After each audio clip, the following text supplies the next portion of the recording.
زیغم صاحب، آپ کو تو طویل عرصہ ہو گیا پروگرام کے ساتھ جڑے ہوئے ہیں. یہ 2025 کا سال اور جو موضوعات اور خاص طور پہ سیاست میں ایک موضوع بہت رہا جس پر آپ لوگ بھی کبھی کبھار کہ یہاں سے آگے بھی چڑھیں، لیکن کیا کریں کہ وہ موضوع ہی نہیں چل پایا. ہم نے پہلے حصے میں بات بھی کی. آپ کے خیال میں اسٹریٹ ٹاک میں کس بات پر بات کر کے آپ سمجھتے ہیں کہ بات مکمل کہہ دی، اور کہاں رکاوٹ محسوس کرتے ہیں کہ کہنا چاہتے تھے مگر عائشہ نے روک دیا، وقت نہ رہا؟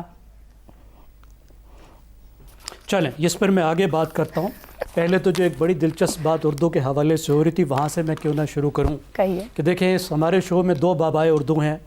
ایک ہمارے عمر ہیں، ریسرچر، بہت قابل، bright young man, very impressed, جو ظاہر ہے سکرین پر ہمارے دیکھنے والوں کو نظر نہیں آتے. اور دوسری ایک عائشہ بخش ہیں، اور ان سے پورا سال ہم اردو سیکھتے رہتے ہیں، اور اس سال بھی بہت سے لفظ سیکھے. مثال کے طور پر ایک لفظ کثیر القطبی نظام، جو ملٹی پولر سسٹم اور ملٹی پولیرٹی ہے، وہ سیکھنے کا موقع ملا. دیکھیے مشکل وقت ہے اس وقت. پاکستان ایک نظام سے دوسرے نظام کی طرف جا رہا ہے. اچھی بات یہ ہے کہ اس شو میں کوشش کی جاتی ہے کہ ہم اپنی بات، جو ہمارا مافذ ضمیر ہے، جو ہماری رائے ہے، وہ ہم کہیں. اس پہ قدغن نہ لگے یا کم سے کم لگے. اور اس میں دیکھتا ہوں کہ بعض اوقات بہت سے جو مشکلات ہوتی ہیں اس کو ٹیم خود سے ہینڈل کر لیتی ہے، اور ہمیں پتہ بھی نہیں چلتا یا بہت بعد میں پتہ چلتا ہے کہ کوئی اس میں مشکل بھی آئی تھی. اب اپنے آپ کو سوچنا پڑتا ہے، اور جو چیلنج آیا ہے اس حوالے سے وہ یہ نہیں ہے کہ کون سا موضوع مشکل تھا. مختلف ماحول کے مطابق ہر موضوع ہی مشکل ہو جاتے ہیں.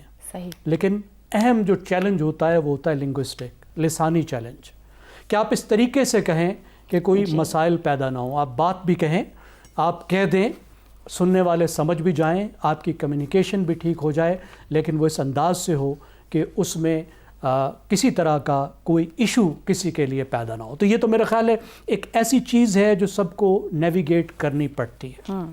اور جو گین ہے سب سے بڑا وہ یہ ہے کہ جو خوشی کی بات ہے وہ یہ ہے کہ جس طرح کا پینل ہمارے ساتھ ہے اس میں کم سے کم مجھے تو ہر روز سیکھنے کا موقع ملتا ہے.